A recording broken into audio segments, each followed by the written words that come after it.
νοτιοανατολικά της Χιάτιστας και σε απόσταση λίγων χιλιόμετρων από αυτήν.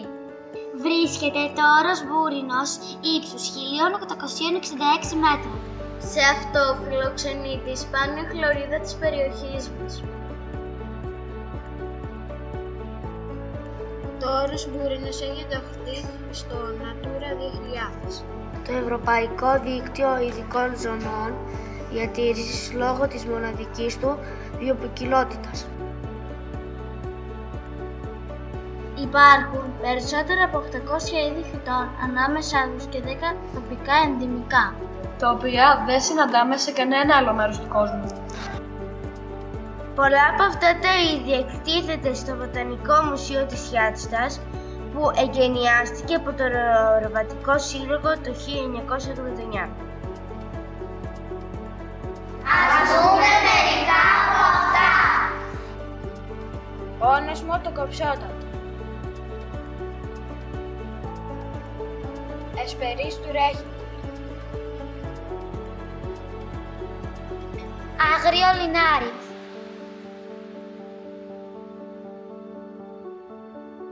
Άγρια τριανταφυλλιά. Καμπανούλα. Πουλσατίλα του Χάλερ. Μούσκαρη.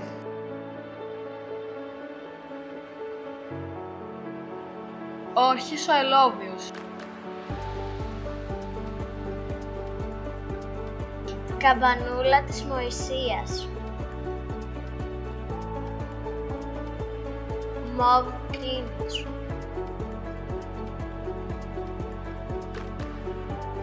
Ινούλα ηλοχόφυλλα.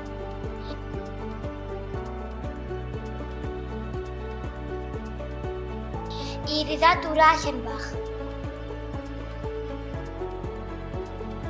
Λάφυρος ο Μεγανθής.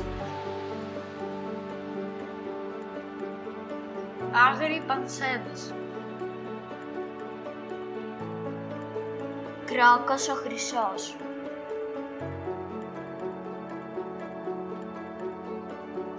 Κόκκινος κρίνος. Τουλίπα η νότια.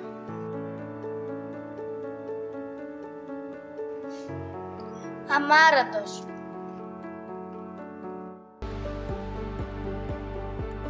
Ο Ορειβατικός Σύλλογος, εκτός από το Βοτανικό Μουσείο, έχει αναλάβει επίσης τη λειτουργία του καταφυγείου στο όρος Μπούρινος.